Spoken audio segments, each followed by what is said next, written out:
In this episode of Getting Geeky with Game Relief, I sit down with Peter of Turtle Monkey Star Games to talk about their new game. This episode of Getting Geeky with Game Relief is proudly being powered by Braden's World, makers of Heroes of History card game.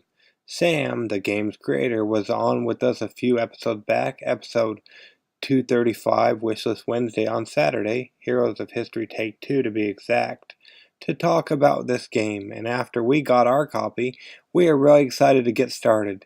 It's the only game on the market where you can have Norse heroes fight American generals in a Minotaur's lair, which I can't wait to try out.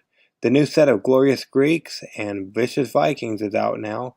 For listeners of the show, you can get a 10% rebate on the game by emailing sam@bradensworld.com. We'll leave the email link in the show notes with a copy of your receipt, and he'll get you 10% off.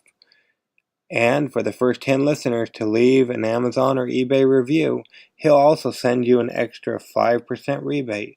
So visit bradensworld.com and learn more about how you can order Iron Flanks versus Dragon Boat Raiders, as well as the beginner set Midnight Riders versus Echoes of the Plains.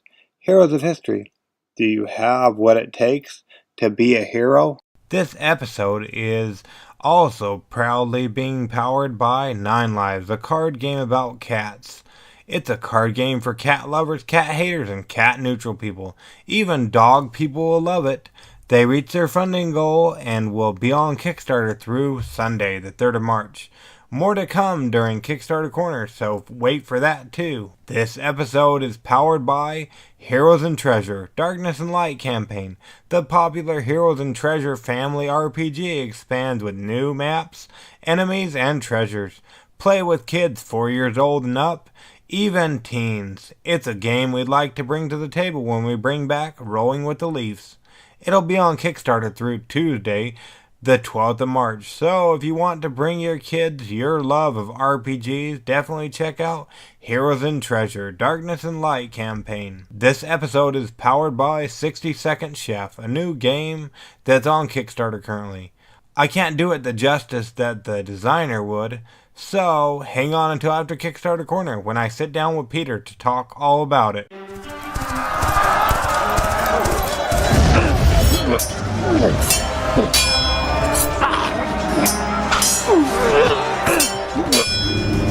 Getting Geeky with Gamer Leaf, the podcast in which one man strives to level up his geekhood and helping you do the same, one battle at a time. Now, let's get geeky with Gamer Leaf.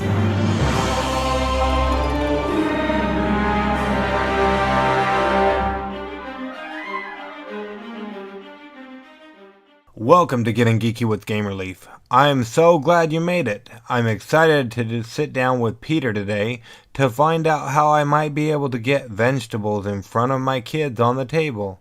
But we're going to have to wait until after Kickstarter Corner to see what is there. Take it away, Princess Leaf. What is this place? What is it doing here in the Leaves computer? Oh, it's Kickstarter Corner with the Leaves. Calakmul, 4 daring jungle dice games in a tin. That's right, Calakmul. Who will be the next Maya Roar? Find out in the second daring dice game with a special 100 make pledge level.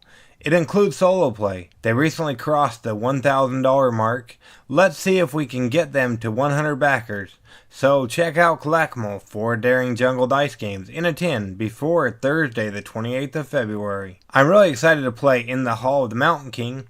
It's got some mechanics I can't say I've ever tried in a game, like territory denial, cascading production, magic, and muscle. It's an innovative game for 2 to 5 trolls that is easy to learn but hides rich depths. It'll be on Kickstarter until Thursday the 28th of February, so definitely check out In the Hall of the Mountain King. We teased about this game at the first of the episode, and notice you haven't been over there to check out the campaign yet. So go check out 9 Lives, a card game about cats. It's a card game for cat lovers, cat haters, and cat neutral people. Even dog people will love it as well. Even backed by Gamerleaf, if you can believe that. I sat down with Ice, one of the designers, to talk all about it. You can find that interview in their update entitled, "We are nearly 100%. But not to fret, they've since reached their funding goal. So check out 9 Lives and some awesome and interesting stretch goals before Sunday the 3rd of March. It's 1935 and death's the way of life on the mean streets of New Orleans. But you're a gumshoe on a case and you have a job to do. But when you go poking around in dark corners, sometimes you turn up something much worse than an ugly mug with a heater. Still, your worst enemies just might be the Big Easy's other gumshoes. There's no honor among thieves or desperate shamsies."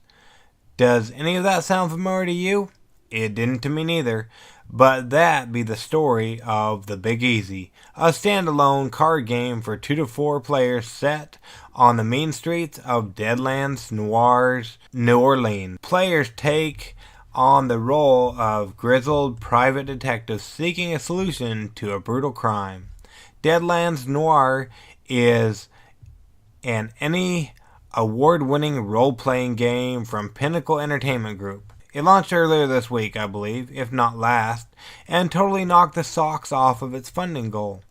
It's currently at just over 300% over its goal. Let's see if we can help that go higher and higher before Thursday the 7th of March. So go check out The Big Easy, a Deadlands Noir card game. Alliance, a card game, is a fantasy dueling card game with warring factions fighting to become the new and true alliance. Players can enjoy this simple-to-learn 2-player battle game between armies to defeat your opponent's leader. The game of chance, simplified strategy, and fantasy warfare. It'll be on Kickstarter through Saturday the 9th of March. Want to know more? Go check out our interview on their campaign page. I believe we're the only podcast listed there. Go check out Alliance the card game and let's help make it a reality. You've heard of War the card game, but have you ever heard of Duels of Cartisora? If you've been listening to Getting Geeky with Gamerleaf the last few episodes, you have. But just in case, in Duels of Cartisora, you are one of 6 warriors from Antiquity, fighting a one-on-one battle against another experienced combatant. Each of your skills and special abilities are different. Yet, the asymmetrical matchup is completely balanced and any fighter can win. It's about you and your ability to discover how to apply the right tactics to the situation by reading your opponent's moves and knowing their special abilities. Some fighters are bold and powerful, others are more defensive and sneaky. Each of the 6 warriors have their own personality. You need to find out which one fits you best. I'm excited to play it, but first we need to get it funded on Kickstarter so Analog Game Studios can bring it to life. You've got until Sunday the 10th of March, so make sure you all go check out Duels of Cartisora today. Let's say you take on the role of a movie director hired at a major movie studio. Your job includes choosing your own genres, bidding on brilliant scripts, hiring talented actors, and using your newfound influence to make the most profitable and award-winning movies possible. But if you read the fine print, you'll notice that at the end of your contract, only the director that brings back the most Oscar awards will get to keep their job. You'll have to be smart, a little lucky, and just a bit cutthroat. In this job, you are expected to navigate studio meddling, beat your fellow directors, and take home those Oscars. Good luck. Did any of that sound familiar to you? No? Not to fret. That's why I'm here. It's the story of That's a Wrap, a card drafting, dice rolling, movie making game for 2 to 5 players. That'll be on Kickstarter through Thursday the 21st of March. If you're not convinced yet, make sure you tune in to Tuesday's show when I sit down with Adam to talk all about it. Go check out That's a Wrap and make your own movies. One of my favorite games on Kickstarter currently that I've actually played goes down like this. Your goal: cooperatively fix the station before time runs out by deducing the correct order in which each set of instructions belongs until all of the mission objectives are complete. Mission Control is allowed to reveal when a mission objective has been completed, but that's all they can say until the end. But if you run out of time on the clock or exhaust your total number of transmissions before solving all three, it's game over. Any idea what it is? Well, it's Incoming Transmission, co-op deduction board game, and there's an app for that. Want to know more? Well, go give my interview with Ian a listen. You can find it in their update entitled Week 1 Report. Companion app, now 67% funded.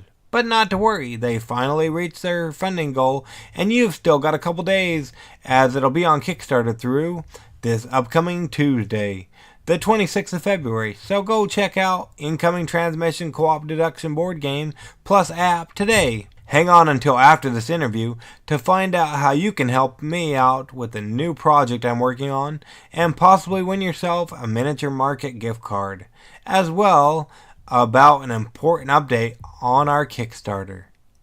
But without further ado, we join my interview with Peter, already in progress. Now, let's get geeky with Gamer Leaf.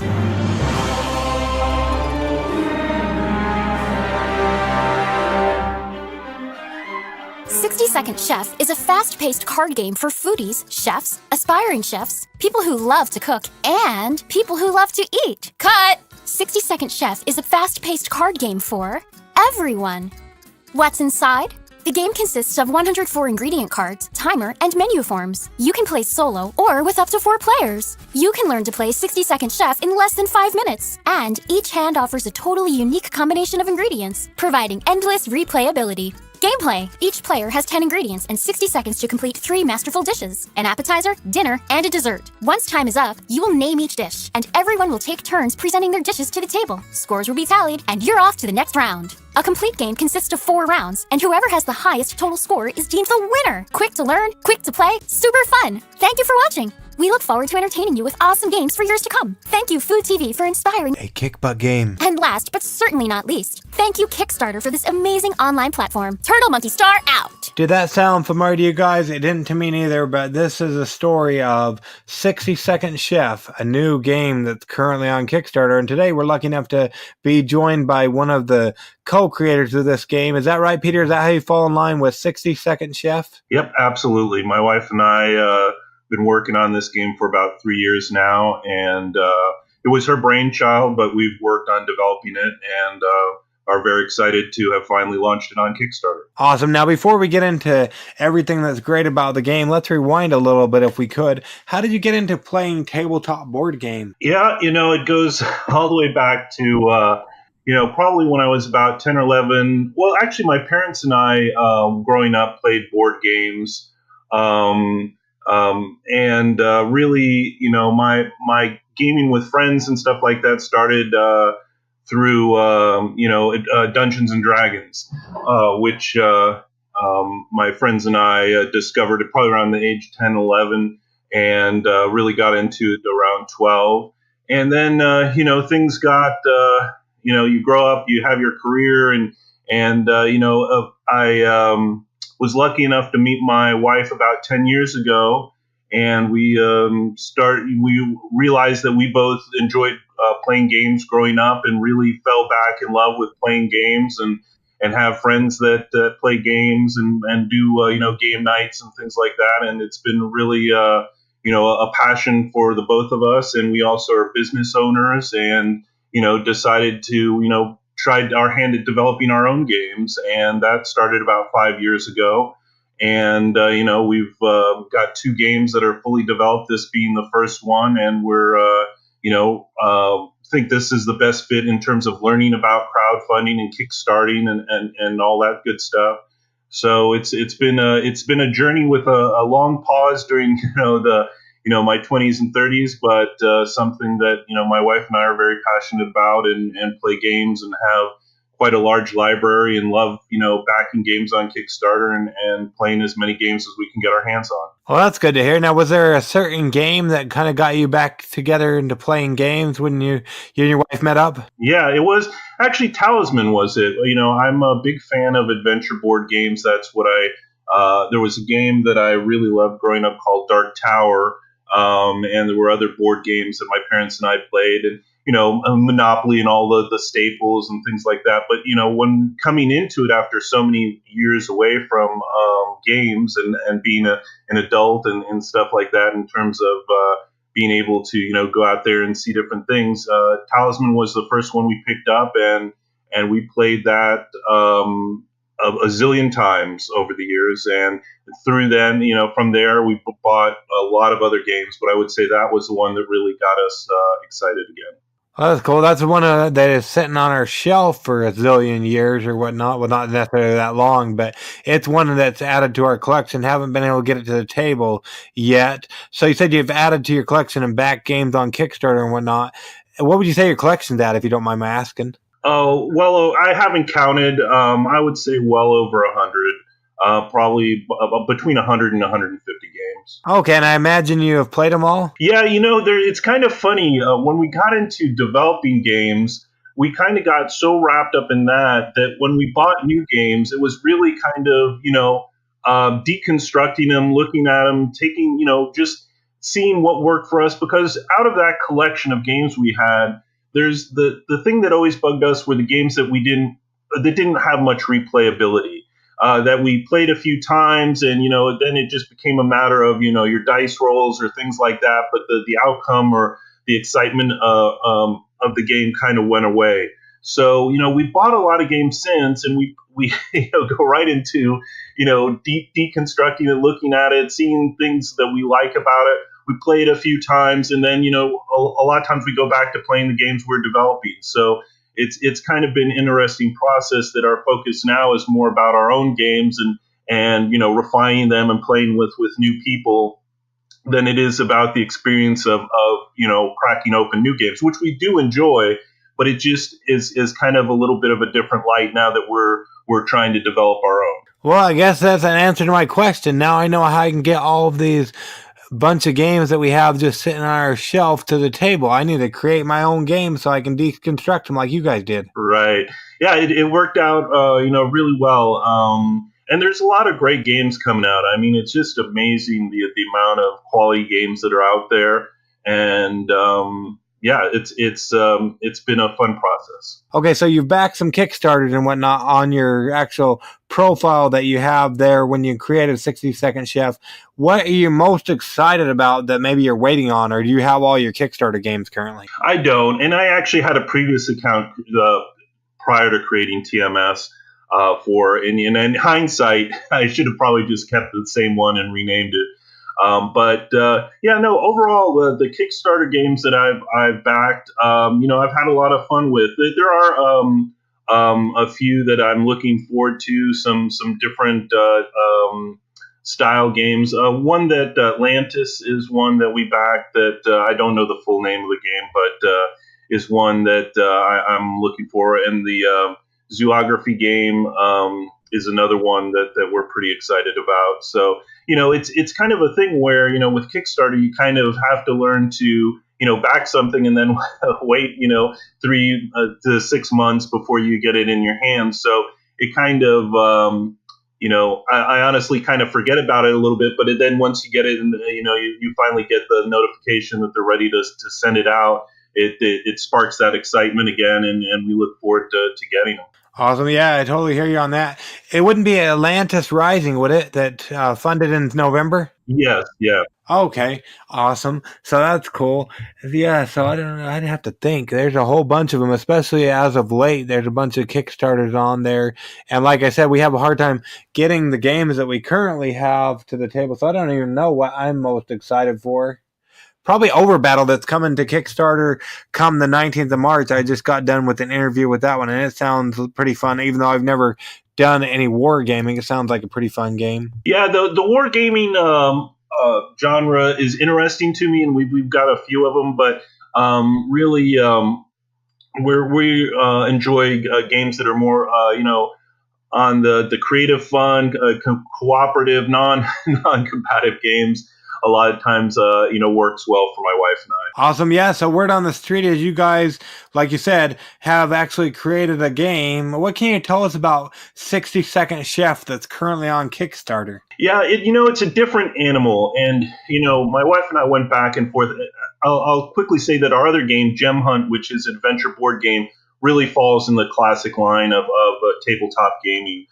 60 Second Chef is, really about creativity, and it's kind of taking, the concept of a lot of the shows that are on like food TV, like Chopped, for instance, or Master Chef, and giving you the ability to just take ingredients under a time limit, and take those ingredients and try to combine them and think of creative ways to create an appetizer, entree, and a dessert.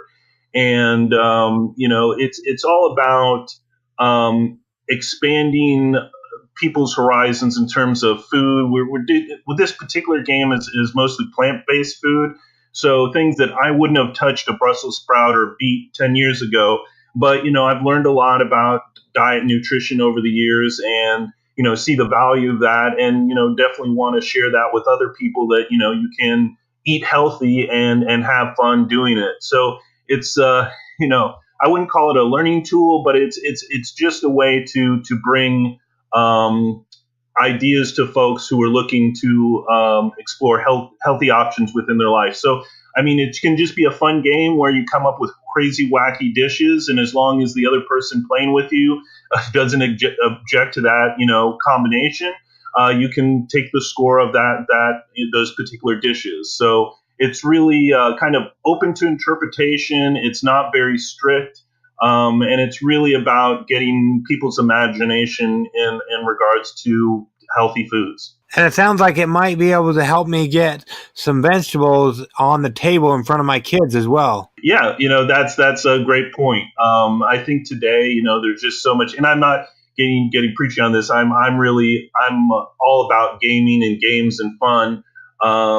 But I think there's an opportunity as well to show people that there's other ways to eat and open their minds to things. There's things we do at home and I'm a meat eater. I'm a carnivore, and I love my meat. But at the same time, there's just so much good stuff out there that really can keep your engine going and promote, healthy living for families, friends, people who are looking at those type of options. Yeah, I don't think necessarily I'll be able to convert them to the vegetables being this long or whatnot, but this way they'll be able to actually have them on the table in front of them, not necessarily eating them, but playing 60 Second Chef. So that's exciting. It's one step closer, and you never know. It might, open folks up to the different possibilities. Yeah, I guess it could happen, but yeah, you don't know my kids, but it looks like a fun game. So per se, me and you sat down to play 60 Second Chef.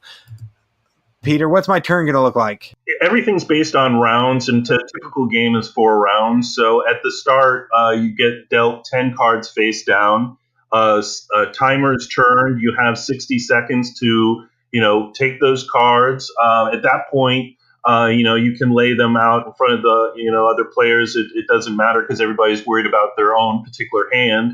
And you arrange them in a way that you can formulate 3 different dishes, utilizing a shared pantry that everyone has. It has basic staples like, basic spices, all the staples that you would need to take those ingredients and turn them into a real dish.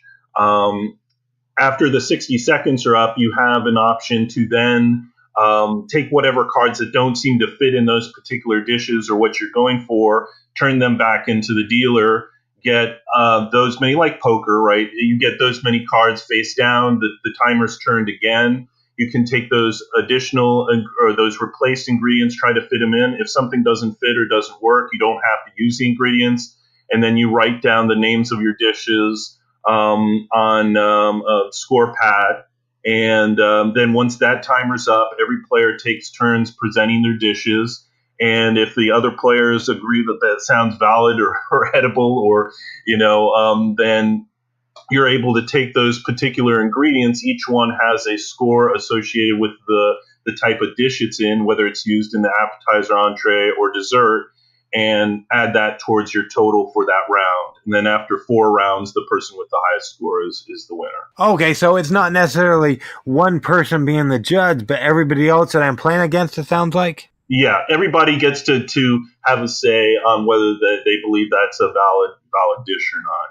And, that could be problematic. What we've seen is generally you want to be fairly open-minded, especially since that same person will have their opinion about whether your dish is acceptable when you present yours. Oh, there you go. So over creating it and whatnot, what has been the craziest dish that you've seen, Peter? Well, it's not only seen. My wife and I actually make some of these, and oh, cool. Yeah, and I think, and as a matter of fact, I think it's on the Kickstarter as one of the not workable dishes. I made a dish that had it was like it had beets, cheese, and caramel. It was like a form of a grilled cheese. And I was proved wrong that does not work. So, that's kind of the fun part. You can actually, take those and maybe either incorporate them into, bringing actually trying it out. Not that that's, realistic within the course of a particular game, but it's something that my wife and I and a couple of our friends have enjoyed doing from time to time. Okay, so if they challenge you, then you can always go to the kitchen, I guess? You could. I mean, realistically, there's a lot of ingredients that probably people don't have in their refrigerator at any given point. I know we would only have a subset of that. So it's really just it's up to the group as the collective to make that judgment. And again, generally speaking, we don't, aren't overly critical on those type of things, unless, the people sitting at the table are all professional chefs. At that point, they probably have a little more leverage to say what would work or not. Well, there you go. I'm intrigued by this one. I don't really care about bananas, but the barbecue banana stuffed taters, how did those turn out? Not so good either. Oh boy. Yeah. What about some of the ones that turned out well? Where were those? Yeah, a lot of ones over the years. We've I can't think of specifically one that we've done. There's some actually some stuffed sweet potato dishes that we've come up with. They're really good, and I've never thought I would be into sweet potatoes. I mean, that was way outside my wheelhouse. But yeah, there've been some really good ones that we've enjoyed. Well, what about watermelon with cheese? That's intriguing. Yep, there's sometimes things like that can work out. We've done a lot of these, and again, it's all up to personal palate and things like that. But a lot of times those things can work out. Well, that's interesting. So, yeah, it sounds pretty cool. I'm amazed by it. Word on the street is, if they're listening right now, I don't know if it's much longer it's going to be going, as this episode will come out Saturday morning. Yeah, it sounded like through the weekend possibly, but they might be able to, if they hurry, they can snag up both the main game as well as the expansion at a relatively low price on the Kickstarter. Is that right? Yeah. As an offer to your listeners, we're going to extend that launch day special through the end of the weekend. So midnight on Sunday, we will still have the offer available to buy the base game plus the expansion pack for just the price of the base game itself. Okay, yeah, so if you're listening right now, rush on over and check out 60 Second Chef if you haven't already, and go ahead and back it, because that way you can get it, the launch day special, the game and the expansion, for the $25. But if you're listening later on, it still looks like it's well worth the price. What, is $10 extra or something? Yeah, for the expansion pack. And for a lot of folks, just getting the base game would be a great way to get into it. And, that's an option as well. So the price is really the same. You get an additional 25 ingredient cards for the expansion pack, but you have 104 cards with the base game. Awesome. And it sounds like just with all the different cards in it, the replayability might turn out really good, especially if you have a Kenshin. Yeah, and that's the idea, is that any game we create, we really want to focus on replayability. So yeah, that's why we've got a ton of ingredients and things that probably a lot of people have never tried before. Again, trying to, open up the possibilities of some things that are out there that folks you might enjoy, and especially putting them in certain combinations. So that was definitely a factor when creating the game. Awesome. Now the expansion, is it the expansion or the regular edition that is vegetarian, or what's the difference between the two different ones? The whole thing is vegetarian. Basically, there are no, and I talked to my wife about, offering like the meat lovers pack or expansion pack. But, for the purposes of what we're doing with this particular game, we just wanted to focus on this part of it, the vegetarian edition. So it's all, plant-based foods, both the base game and the expansion pack. So, in terms of, expanding folks who are, pretty much, meat lovers and things like that, it's a way to introduce folks to new types of foods. Okay, there you go. Yeah, and it looks like it's really fun and fast. Like I teased on my last episode of Getting Geeky with Game Relief, if they're waiting for people that are late to game group like we are, it's really quick play. Yeah, it's a great filler. You can play a round or two. You can, this game, again, falls out to traditional, game night, 90-minute plus whatever game, which is really what our next game is going to be about. But this one's, it's a filler. It can be a fun way just to, like with your kids, just introduce them to some different food options, or, if you and the wife are thinking, what are we going to make tonight, or what can we do? It can just be something that's used for that type of creativity. It doesn't have to be, just a traditional thing around, a long game event. It just can be, you can pick it up and play a quick round and go on and, try something out, or just have fun with it. Awesome. Now, during play testing, was there ever anything you guys had to scrap because it just wouldn't work for the game, Peter? Yeah, there are some things. We originally tried to have 60-second chef as only 60 seconds. But, when you're looking at 10 ingredients and, making 3 different dishes and writing down your proposed dishes, it wasn't enough time. And also, not having that kind of poker aspect where you could put, discard cards that you knew weren't going to work, and at least have an opportunity to get some cards you could try to fit into what you were going for, made a lot of sense. So, over the course of playtesting, those type of things changed. And, we're even still kicking around the idea. Currently, today, all our ingredient cards are written in cursive. And, now we're coming to find out that, there are a lot of folks, and at least the kids today, I don't even think cursive is being taught. So, there's little factors like that we're still thinking about tweaking. But the gameplay was definitely impacted through play testing, and in my opinion, in a good way. Awesome. And it looks like if they're like game stores or maybe out of the States, there's options to get more than just the one game. Is that right? Yeah, absolutely. We're committed to EU, North America, Asia, in terms of being able to get this game to those folks, and utilizing distribution mechanisms to take care of all the custom charges and VAT and things like that. So we are definitely prepared to make this available to other folks. In terms of retailers, we do have a bulk offer where if you buy multiple copies, there's a discount. But we haven't really targeted retailers directly that much as of yet. We're really looking at the individual backers and Kickstarter community, and then once we get past that hurdle, then taking it to the next step, and in terms of distribution mechanisms to getting it in stores. Awesome. And I forget, because I know we've backed it here at the Leaf household, but what's shipping? Is that going to be? Is that a basic shipping cost for depending on where you're at? Yeah, we've got those all clearly identified in the Kickstarter. I think it's $7 US. And we'll actually decrease the price. I mean, that we're committing that that's going to be the top end price.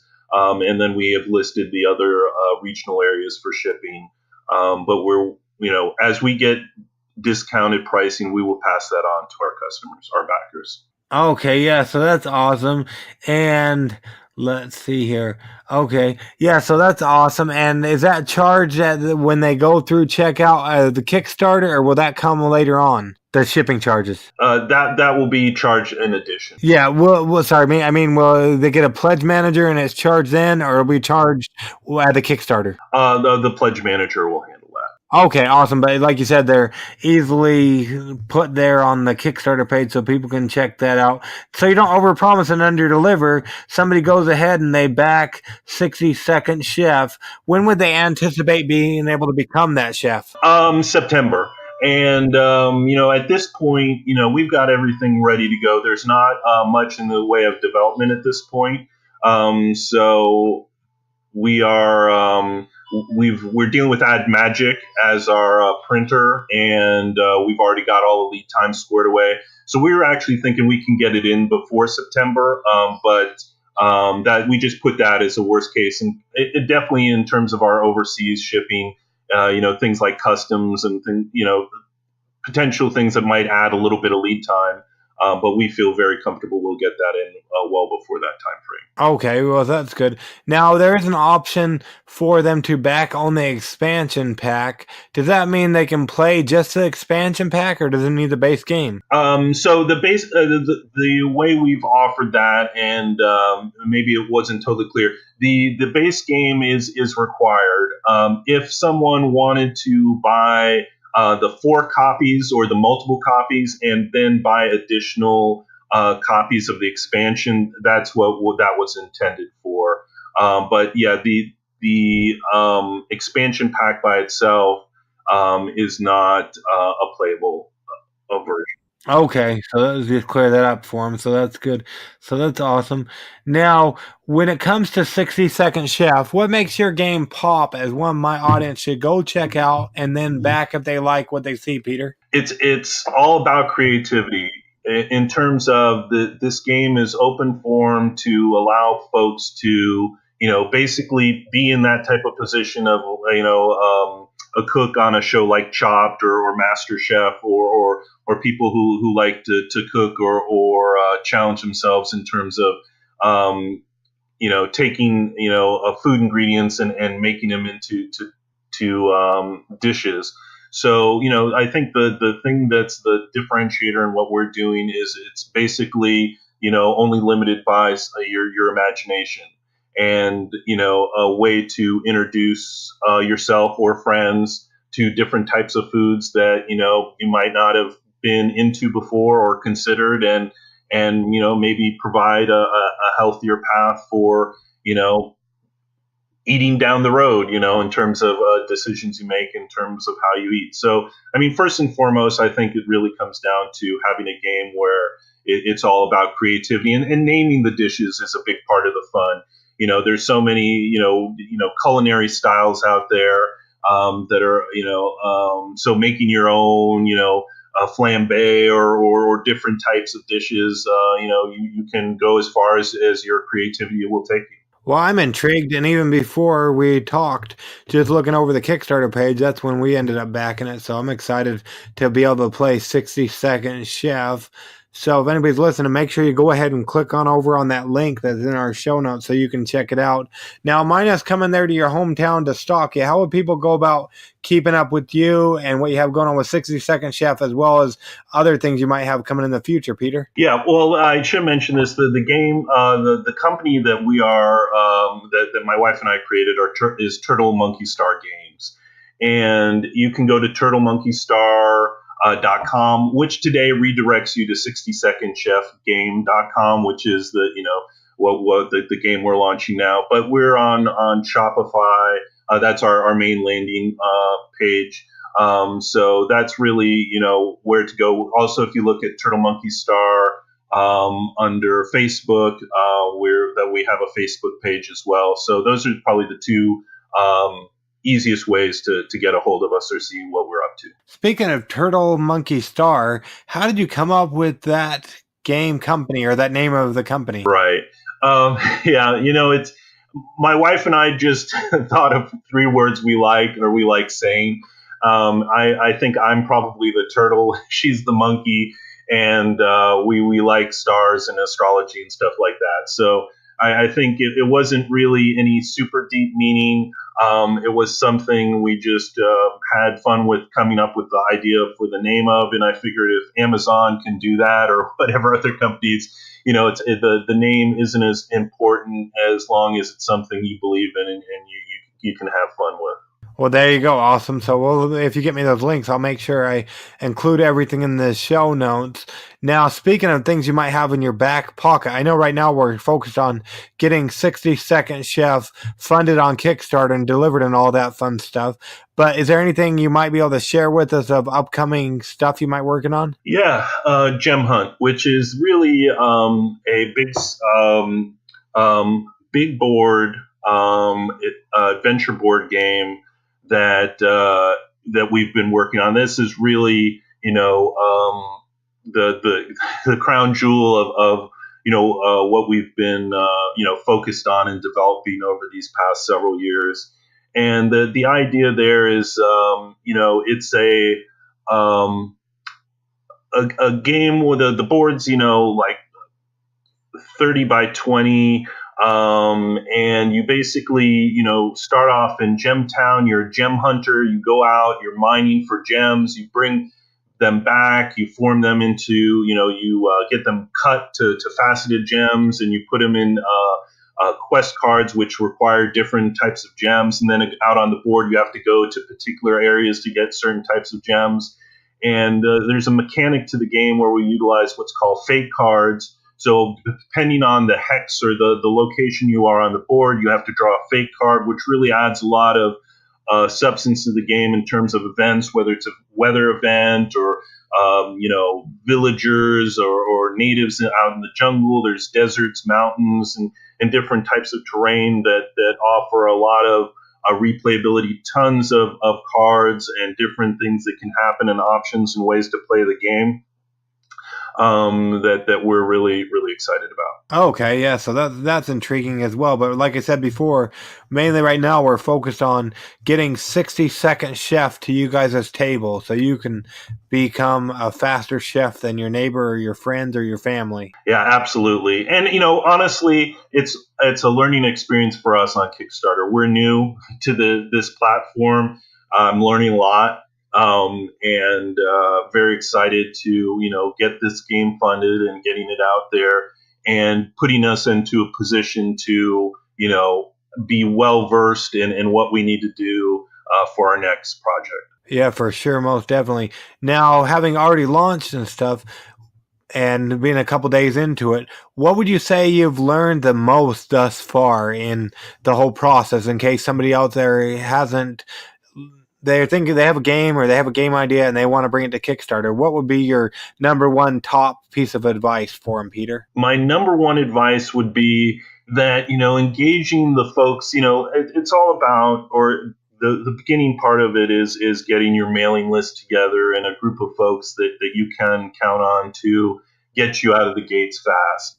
And I have not been super successful at that. But, the lessons learned is that, there's different ways in engaging folks. And now that I'm going back and going back into the pool again with those folks, I think that, it's important to make sure that your folks are engaged, energized, and ready to back your project. And I think that I've learned a little bit about that, good, bad, and indifferent. The other thing is, the power of social media. The thing I 3 years ago, I didn't have a Facebook page. So, if you're coming in from a position where I'm at, in my mid 40s, there's a lot to learn about social media and the different aspects of that, and then getting engaged with the right folks, such as yourself, in terms of promoting games. That's a learning experience for myself as well. So, some of these things probably would have been better served weeks prior to launching the campaign, but I'm in it now, and I've got the time and energy to put into it, and we'll see how it goes. Yeah, so if you're listening right now, if you're driving or whatnot, don't do that right now, but pull over to the side of the road and go ahead and check out 60 Second Chef and then back it. If you see a bunch of other people pulled over to the side of the road, go ahead and take down their license plate numbers so you'll have some other people you can play 60 Second Chef with and try to beat them. But otherwise, make sure you go ahead and check it out. We'll leave all the links in the show notes so you can do that. And we don't want to take all your whole day to talk about it, but we really appreciate you coming on Getting Geeky with Gamer Leaf with us, Peter, to talk all about 60 Second Chef that'll be on Kickstarter through Friday the 22nd of March. We really appreciate it, Peter. Thank you. I appreciate your time. No problem. Wow, I really enjoyed sitting down with Peter to talk all about 60 Second Chef.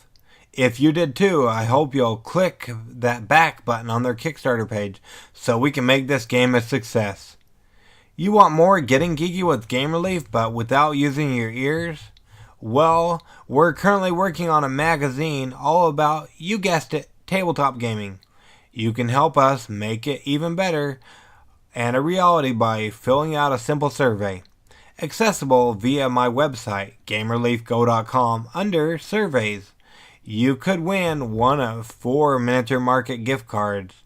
So run over there now and fill out that quick survey. Also, we'd love your support on Kickstarter so we can make this show even better for you. Click the link. We have slightly adjusted the pledge levels. If you're a gamer and have been thinking about backing the campaign, now's the time as some things are changing. Also, improvements have been made for you, the publishers, who'd like to be sponsors via Kickstarter. You can go check it out now, as well as we're going to be coming out with a mini podcast episode sometime later today to tell you all about these updates. So you never miss an episode, make sure you're subscribed in your favorite podcast catchers to Getting Geeky with Game Relief. Anyways, it's our least favorite time, your least favorite time for us to get on with our lives, you to get on with yours. In the meantime, I hope you'll get geeky, stay geeky, and bring others in the geek fold. And like usual, we'll catch you guys on the flip side. Gamer Leaf out.